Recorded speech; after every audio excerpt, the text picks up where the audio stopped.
ጤና ይስጥልን እንደምን አርፍዳችኋል። የመኳንንት በሬ ፖድካስት ቤተሰቦች ከሳምንቱ መጨረሻ ሁለት ቀናት ጨዋታዎች በኋላ ተገናኝተናል። ዛሬ በሊጉ ከተደረጉት ጨዋታዎች መካከል ተጠባቂ ጨዋታዎች መካከል ትናንትና ሊቨርፑል የተሸነፈበትን የፉልሃሙን ጨዋታ ለመመልከት ሞክራለሁ። በማንቸስተር ደርቢም ጎል ያልተቆጠረበት ባቻ ውጤት የተጠናቀቀ የዩናይትድ እና የሲቲን ጨዋታ ተመልክተናል። ምናልባት ከዚህ ጨዋታ ውስጥ አንድ በደንብ የምንመለከተው ነገር የጎደለው ነገር አለ ተብሏል። ጨዋታው በተለይ የደርቢ ስሜቱ ሙሉ በሙሉ የጠፋ ይመስላል። ይሄ ጨዋታ ትናንት የሚያስደነግጥ ነበረ። ማንቸስተር ዩናይትድ ስትራክቸሩን እያገኘ የመጣ ቡድን የሚመስል አይነት እንቅስቃሴ ነው እያደረገ ያለው። ትዕግስተኛ የሆኑት የሩበን አሞሪም እንቅስቃሴ የገባቸው የዩናይትድ ደጋፊዎች ያውቁታል። ትዕግስተኛ ያልሆኑት የሩበን አሞሪምን እንቅስቃሴ በመተቸት የሰላ ጽሁፎችን በመጻፍ የሚታወቁት ደግሞ አሁንም ቢሆን እሱ ላይ ያላቸው አመለካከት ስቲል የጠራ ነገር የለውም። ግን ግልጽ የሆነው ነገሩ ምንድነው? ዩናይትድ ስትራክቸሩ እየተስተካከለ ስትራክቸሩ ቅርጽ እየያዘ የሆነ ያደገ ነገር እንዳለውና በቀጣዩ ዓመት ኳሊቲ ሲጨምር ምን ሊሆን እንደሚችል በደንብ የተመለከትንበት ጨዋታ ነበር። ከጨዋታው አንዱ ትልቁ ዜና የዩናይትድ ደጋፊዎች ፊል ፎደንና እናቱን ያንቋሸሹበት መንገድ ነበረ። ይሄ ራሱ አንድ ትልቅ ፕሮግራም የሚወጣው ይመስለኛል። እሱንም ፕሮዳክሽኑን የምሰራላችሁ ይሆናል። ግን የዛሬው ፕሮግራሜ ትኩረት ማድረገው ትናንትና ፉልሃም ከሊቨርፑል ጋር ያደረጉት ጨዋታና በተለይ የአርነ ስሎት አስተያየት አንዱ ብዙዎች የሚጠይቁት የነበረው ነገር ግን ይህን ብዙዎች የጠይቁት ጥያቄ እሳቸው የማይቀበሉት መሆኑን ያረጋገጡበት ነበር። በተለይ የድካም ስሜት ተጫዋቾቹ ዘንድ አለ፣ የሚጫወቱበት የፊክስቸር መጣበብ ወይም ደግሞ የጊዜ ጥረት የሚል ጥያቄ ጠይቋቸው ነበር። አርነ ስሎት ይህንን አልተቀበሉትም። የጊዜ መጣበብ ወይም ደግሞ በተጫዋቾቻቸው ላይ የፈጠረው ፋቲግ አለ የሚለው ከዚህ በፊትም አሳልፈነዋል። ይሄንን ረዥም ጨዋታዎችን ለምሳሌ በ12 በ13 ቀናቶች ውስጥ 4 ጨዋታዎች የተጫወትንበት ጊዜ ነበረ። እነዚህ ወቅቶች ያለፍንበት መንገድ የነበረውን ጥንካሬያችን እንድንመለከት ነው እንጂ የሚያደርገን ያኔ የነበረውን የጨዋታ መደራረብና ያ የጨዋታ መደራረብ ደግሞ የፈጠረብን ጫና ላይ ትኩረት እንድናደርግ ምንም ጫና ያሳድርብንም ነበር ብለዋል አሰልጣኙ። ስለዚህ ሊቨርፑል አሁን ባለው የተደጋጋሚ የጨዋታ ጊዜያቶች በ4 ቀን ውስጥ ልዩነት ጨዋታውን ማድረጉ ምንም አይነት ጫና እንደሌለው ይልቁንም በእንቅስቃሴ ምንድነው የጎደለን የሚለው ነገር ላይ ትኩረት ማድረግ እፈልጋለሁ የሚል አስተያየት ሰጥቷል። ማርኮ ሲልቫ ትናንት ሊቨርፑል ስለተቸገረበት ነገርም አንስተዋል። ምንድነው ይሄ ሊቨርፑል የተቸገረበት ነገር? ሊቨርፑል ጫና ውስጥ የገባበት ነገር ምንድነው? ሊቨርፑል ለመጫወት እየፈለገ ነገር ግን የሲልቫ ቡድን እንዳይጫወት ያስገደደው ነገር ምንድነው የሚለውን ለመመልከት እንሞክራለን። ያው በአንድ የቡድን ታክቲክ ውስጥ በጣም ቤዚክ የሚባለው ነገር ምንድነው? ተጫዋቾች በእንቅስቃሴ ተጋጣሚ ሊበልጡ የሚችሉበትን ነገር ማክሲማይዝ ማድረግ ነው። ይሄንን ደግሞ ፉልሃም በሚገባ ማክሲማይዝ አድርጎታል። ለምሳሌ ያክል የመጀመሪያዎቹ 35 ደቂቃዎችን ብንደምራቸው ሊቨርፑልን ወደ 7 የሚጠጉ የግብ ሙከራዎች እንዲያስተናግድ የተጫነ ያስገደደ ፉልሃም ነበር የተመለከትነው። በአጠቃላይ በ45 ደቂቃዎች ውስጥ 10 ሙከራዎችን አድርጎ ከ10ሩ 3 ያስቆጠረ ፉልሃም ነበር የተመለከትነው። በመጀመሪያዎቹ 45 ደቂቃዎች ውስጥ የሊቨርፑል የተከላካይ መስመር ተጫዋቾች አንደር ፕሬዠር ውስጥ የገቡባቸው 11 ፕሬዠር ማምለጥ ያልቻሉባቸው ሲቹዌሽኖች እንዲፈጠሩ አድርጓል።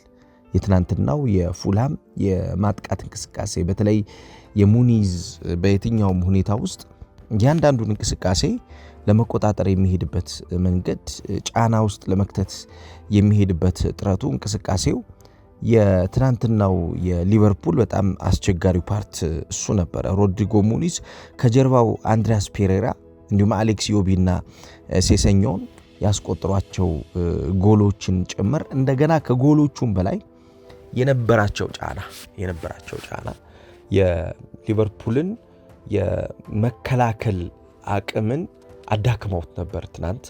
ይህም በግልጽ የሚታይ የነበረ ግን አጠቃላይ የነበረው የፉልሃም ስትራክቸር ምንድን ነው?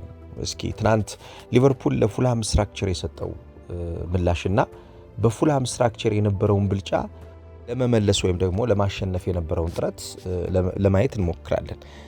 ፖድካስቱ አዲስ ከሆናችሁ የፖድካስቱ ቤተሰብ ላሉናችሁ ቤተሰብ ሆኑ። ፖድካስቱ ቴክኒካሊ የተወሰኑ ችግሮች አጋጥመውን ስላለ ይሄን 3 እና 4 ሳምንታት ወደ እናንተ ላይ ደርስ ይችላል። ስለዚህ የደረሳችሁ ካለ ሼር አድርጉት። ምክንያቱም ብዙ እየደረሰ እንዳልሆነ እናውቃለን። ያን ደግሞ ቴክኒካሊ ለመፍታት እየሞከርን ነው፣ ለብዙዎች እንዲደርስ ብዙ ሰዎች እንዲያዩት ለማድረግ ግን እናንተም ተባበሩን። ከአሰላለፍ እንጀምር። በሊቨርፑል በኩል የነበረውን የትናንትና አሰላለፍ ለማየት እንሞክር። ግብ ጠባቂው ኬለር ሆኖ ነው የጀመረው ትናንት።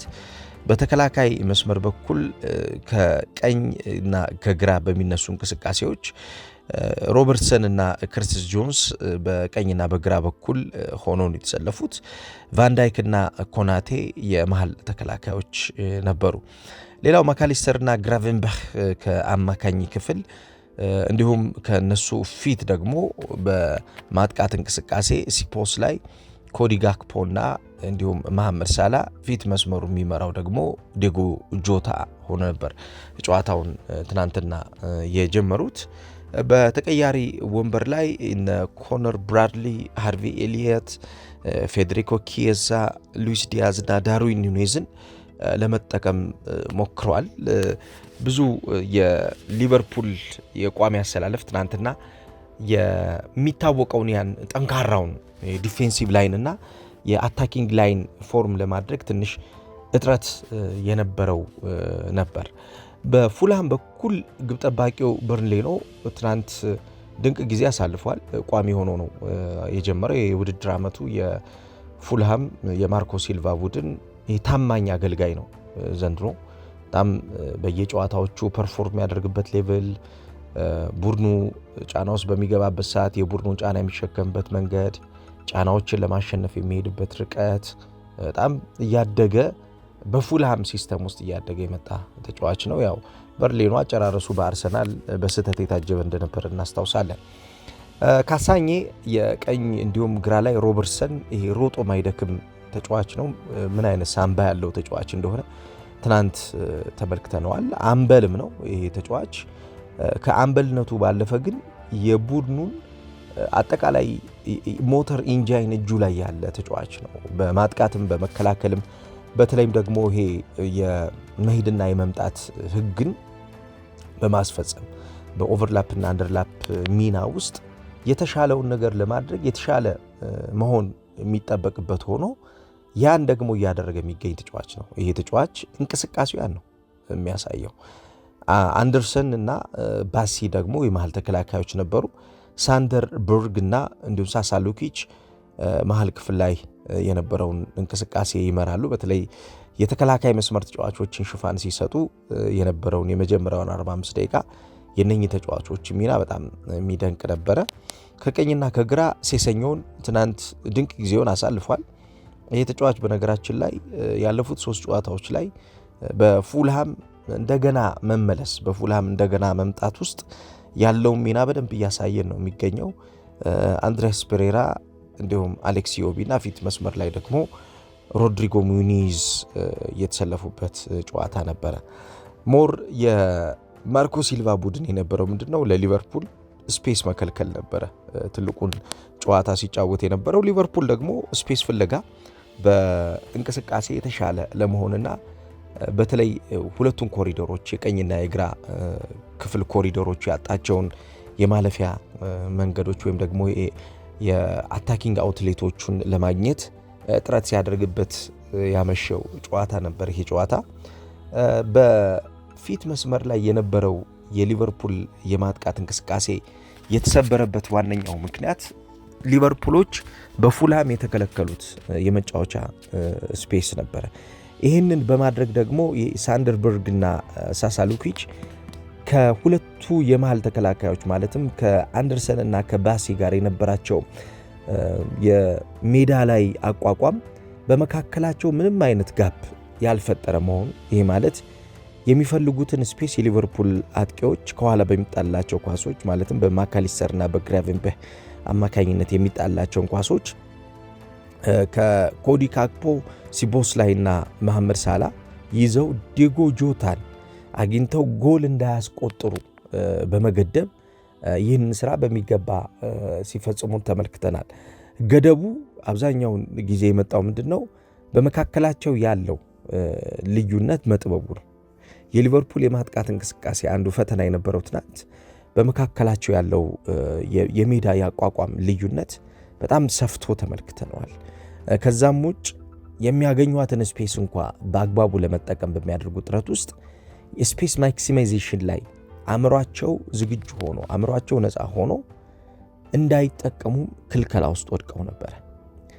እንዳውም በአንድ እንቅስቃሴ ከተመለከታችሁት የባሲና የመሐመድ ሳላ እንዲሁም የሲቦስላይን ግንኙነት ባሲ እንዴት እንደሚያሸንፋቸው፣ እንዴት ኳስ እንደሚወስድባቸው፣ እንዴት ነጥቆ ሸፍኖ ሰውነቱን ከሮበርትሰን ጋር ተጋግዞ ከራሳቸው አደገኛ ቀጠና እንዴት እንደሚወጡ ኢቭን የሚወጡበት መንገድ አዋጩን መንገድ እንዴት እንደሚከተሉ፣ ይሄ ጥድፊያን እንደማይፈልጉ፣ በእርጋታ ከራሳቸው ሜዳ መውጣት እንዴት እንደሚፈልጉ በሚገባ የተመለከትበት ጨዋታ ነበረ። በሁለቱ በኩል የነበረው አንዱ ትልቁ ልዩነት የፉልሃም የመጀመሪያው ግማሽ 45 ደቂቃ ላይ የተከላካይ መስመር ተጫዋቾቹ ታክቲካሊ ዲሲፕሊንድ ነበሩ። ስፔስ አይሰጡም፣ ኳስ አይሰጡም፣ አብረው ይሄዳሉ፣ አብረው ይመለሳሉ። የቆሙ የማጥቃት እንቅስቃሴን የሚያሳድጉ ተጫዋቾች ቆሞ መጠበቅና ማሳደግ የሚገባቸውን እንቅስቃሴ በነፃነት እንዳያሳድጉ ሲከለክሏቸው ተመልክተናል። እንዳውም ከጨዋታው በኋላ አርነ ስሎት ፎከስ አድርገው ከሰጡት አስተያየት መካከል አንዱ ምንድነው የፉልሃም የመከላከል ታክቲካል እውቀት አስገርሞኛል ብለዋል። ዛሬ ታክቲካሊ ዲሲፕሊንድ ናቸው። ታክቲካሊ ዲሲፕሊንድ የሆኑት የሊቨርፑል ተጫዋቾች ከዚህ በፊት በነፃነት ከሌሎች ቡድኖች ጋር በሚጫወቱ ሰዓት የሚያገኙትን በነፃነት ከሌሎች ቡድኖች ጋር አድቫንቴጅ የሚወስዱበትን፣ ኦቨርሩል የሚያደርጉበትን፣ የሚቆጣጠሩበትን፣ ከላይ ሆነው የሚመሩበትን እንቅስቃሴ ማወቃቸው ነው። ይሄ የአንድ ቡድን አንዱ ትልቁ ኳሊቲ የሚባለው ምንድነው? ለተጋጣሚ በራስ የጨዋታ እንቅስቃሴ ውስጥ አሳድጎ የራስን የጨዋታ እንቅስቃሴ የተሻለ አድርጎ መብለጥ የሚቻልበትን መንገድ መፍጠር ነው። ይህንን ሊቨርፑል ትናንትና በፉልሃም ሲከለከል የፉልሃም ተጫዋቾች ከጨዋታው አካሄድ ጋር የሚሆነውን ነገር ምንድነው የሚለውን ነገር በእንቅስቃሴ በደንብ ተግባራዊ አድርገውታል። እንቅስቃሴ አብዛኛው የሚመራው በተጫዋቾች አእምሮና በተጫዋቾች እዛ ሜዳ ላይ በሚያጋጥማቸው ሲቹዌሽን የሚኖራቸው የአእምሮ ግብረ መልስ ነው። ነገሮችን አይተው ተረድተው አእምሯቸው ውስጥ አስቀምጠው ፒክቸሩን ስለው እንደገና ደግሞ ለዛ ፒክቸር የሚሰጡት ምላሽ ነው። የፉልሃም የተከላካይ መስመር ተጫዋቾችና በአማካኝ ክፍል ተጫዋቾች መካከል የነበረው የሊቨርፑልን የማጥቃት እንቅስቃሴ መስበር የመቆጣጠር ሊቨርፑሎች የሜዳ ኤክስፕሎይቴሽናቸው ጎደሎ እንዲሆን ያደረጉበት መንገድ ከዛ መነሻነት የምናመጣው ነው። ሁለተኛው ግማሽ ላይ ሊቨርፑል ወደ ጨዋታው ለመምጣት ጥረቶች አድርጓል።